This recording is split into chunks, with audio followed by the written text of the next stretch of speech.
Saya akan ke Mas Hanta terlebih dahulu. Mas Hanta, ini Ketua MK Sabtu kemarin menyebutkan bahwa banyak pemimpin-pemimpin muda, meskipun memang ini tidak bisa dikaitkan. Kalau menurut Anda etis tidak seorang Ketua MK di tengah proses yang berjalan membahas soal isu itu? Secara substansi yang disampaikan Ketua MK adalah benar ya, secara materi betul bahwa tren kepemimpinan muda dan seterusnya. Tetapi karena sedang ada proses di MK dan beliau ada Ketua MK, menurut saya menjadi kurang patut ya, kurang etis karena sedang berproses di sana. Ini semacam ditangkap publik bisa jadi kisi-kisi keputusan. Nah, kalau ternyata keputusannya ternyata memang memenangkan, bisa dikaitkan potensinya. Jadi saya kira secara substansi kita sepakat semua soal kepemimpinan muda dan seterusnya itu. Cuma timingnya itu yang mungkin menjadi catatan tidak kurang etis disampaikan oleh Ketua MK di saat MK sedang berproses dan persidangan untuk memutuskan. Apapun hasilnya ya, saya kira begitu, Cynthia. Mhm. Tapi kalau dari bacaan komunikasi politik bagaimana? Apakah ini juga memang bisa dikatakan sebagai kode-kode atau mungkin penggiringan opini? Iya, saya kira makanya tadi apapun keputusannya, kalau kemudian itu nanti ada kaitannya akan dikaitkan oleh publik. Bisa jadi mungkin seluruh MK 9 itu independen masing-masing kan keputusannya tidak hanya di satu orang. MK itu 9 orang, meskipun suara kekuatan ketua itu sama dengan yang lain. Jadi apapun ya sama apa namanya dari setiap hakim konstitusi itu. Cuma memang seperti saya katakan tadi momentumnya yang tidak tepat karena sedang dalam Oke. proses MK sedang berproses gitu. Oke, kalau dari PDI Perjuangan sendiri bagaimana Bung Dede menanggapi soal pernyataan Ketua MK ini? Saya kira saya tidak berbeda pendapat dengan Bung Hanta ya. Karena MK belum mengeluarkan putusan, sementara Ketua MK, saya tidak melihat urgensinya kemudian bicara tentang hal yang sedang terkait dengan gugatan yang sedang ditangani oleh MK. Seharusnya kan beliau menahan diri, nanti berkomentar silakan di belakang setelah putusan diambil.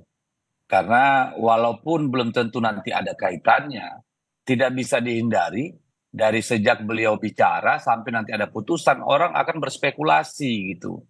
Jadi saya kira saya tidak melihat manfaatnya beliau harus bicara, tidak ada yang memaksa beliau bicara gitu loh. Oke. Nanti kalau arahnya ke sana, ya dibilang sudah ada prakondisi. Kalau tidak, nanti dibilang seperti Denny Indrayana. Ini kan menurut kami seharusnya beliau menahan diri lah, tidak usah membicarakan hal yang masalah hukum atau katakanlah judicial review yang masih berada di dalam tangan mereka gitu. Betul, apalagi menurut Anda ini prosesnya juga masih berlangsung seperti itu ya Bung Deddy ya? Betul. Tapi Dan kalau nanti keputusannya MK adalah mengubah aturan batas usia menjadi 35 tahun, apakah PDI Perjuangan akan mengusung Gibran? kalau itu lain soal ya, jangan dikait-kaitkan. Yang pertama soal apakah nanti diputus 35 tahun kita belum tahu. Ya, itu yang pertama. Yang kedua, apakah mengusung Gibran? Saya pastikan 100% PD Perjuangan tidak akan seserakah itu, Mbak. Ya, kita sudah punya calon presiden, lalu kita ambil lagi kader kita jadi wakil presiden. Saya kira PDI Perjuangan tidak punya sejarah serakah gitu ya. Kita di kabinet aja menteri cuma 4 kok dari zaman Bu Mega sampai 2 periode Pak Jokowi. Sekarang mau ngambil Gibran lagi jadi wakil yang dia adalah kader PDI. Nah, itu saya kira keterlaluan gitu. Jadi minim kemungkinan seperti itu? Saya pastikan hampir tidak ada kemungkinan lah, nggak usah hampir, tidak mungkin gitu Pak. Tidak ada kemungkinan. Baik, saya akan ke Pak Nurdin. Pak Nurdin, jika MK memutuskan ada 35 tahun untuk capres cawapres, apakah Golkar akan mengubah perspektifnya atau tetap? Golkar akan tetap memperjuangkan Pak Erlangga Hartarto karena itu ada keputusan organisasi Rapimnas memutuskan beliau sehingga tidak ada alasan sedikit pun Golkar memperjuangkan orang lain.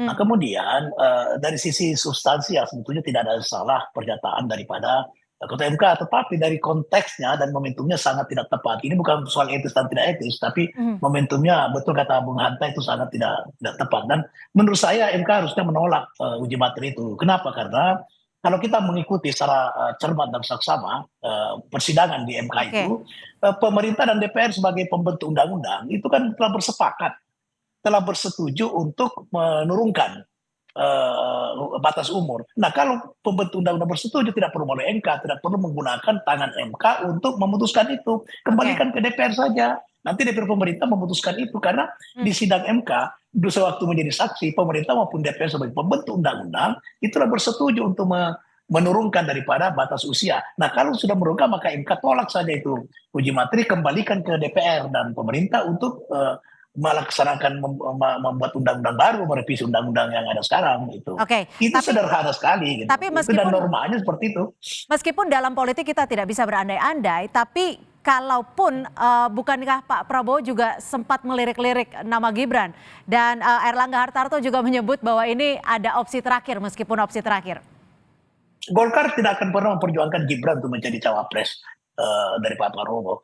Golkar tetap memperjuangkan Pak Erlangga Hartarto. Jangankan Gibran, Pak Ridwan Kamil saja kita tidak perjuangkan karena memang pusat organisasi, pusat konstitusi partai ada memperjuangkan ketua umumnya Pak Erlangga Hartarto dan dari sisi objektif dan subjektif sangat qualified, sangat memenuhi syarat daripada Pak Erlangga. Jadi jangankan Gibran yang kader PDIP, mohon maaf Bung Deddy, kader Golkar saja kita tidak perjuangkan. Yang kita perjuangkan adalah ketua partai Golkar. Kalau ada opsi lain, itu bukan kemauan dari para partai Golkar, itu kehendak Pak Prabowo, itu kita tidak bisa mencampuri. Tapi kalau partai Golkar tidak ada opsi lain kecuali memperjuangkan Pak Erlangga sebagai calon wakil presiden. Oke, saya akan ke Mas Hanta. Mas Hanta, ketika nama Gibran ini juga mencuat dan mengerucut sebagai bacawa pres, apakah ini karena figur seorang Gibran atau elektabilitas Gibrannya yang memang cukup tinggi? Ya, kalau bicara Gibran tidak bisa terlepas dari Pak Jokowi. Karena kita tahu Pak Jokowi punya dampak dalam dinamika elektoral kita. Pak Jokowi atau Jokowi Effect ini diperebutkan. Kenapa Pak Jokowi punya dampak? Karena approval ratingnya, tingkat kepuasan cukup tinggi. Beda ceritanya kalau Pak Jokowi dengan kepuasan yang 50 atau 60%. Yang kedua, Pak Jokowi memiliki mesin politik non-partai. Ada relawan dan lain sebagainya. Dan yang ketiga, Pak Jokowi ada panglima tertinggi, presiden yang sedang menjabat, yang mengendalikan fitur-fitur kekuasaan, jejaring kekuasaan ketika Pilpres berlangsung. Nah, karena itu siapapun yang akan berkompetisi pasti memerlukan berebut efek Jokowi. Dan yang terasosiasi kuat, brand association yang kuat sekarang ini adalah Mas Gibran satu-satunya. Itu satu yang membuat Gibran menjadi seksi. Yang kedua, saya ingin jawab pertanyaan Cynthia soal elektoral tadi, tapi sebelum bicara elektoral, eleksi ada kandidasi. Nah, saya melihat di koalisi Pak Prabowo, tadi Pak Nurdin sudah menyebutkan nama Pak Erlangga, ada Pak Erick Thohir yang keluar dari PAN dan seterusnya. Bisa jadi ini perkiraan kalau kemudian MK ya, saya mengasumsikan misalnya MK mengabulkan, itu bisa jadi ini menjadi jalan tengah. Ya udah, bukan Pak Erlangga, bukan siapa, jadi jalan tengah, solusi dari dinamika di internal. Nah, dari sisi elektoral, Cynthia mengatakan tadi, memang tidak setinggi Pak Erick Thohir, misalnya Pak AHY, ada Sandiaga Uno, tapi sekarang ada muncul angka Gibran di survei kami poltreking lumayan ya, meskipun satu digit di angka 7%.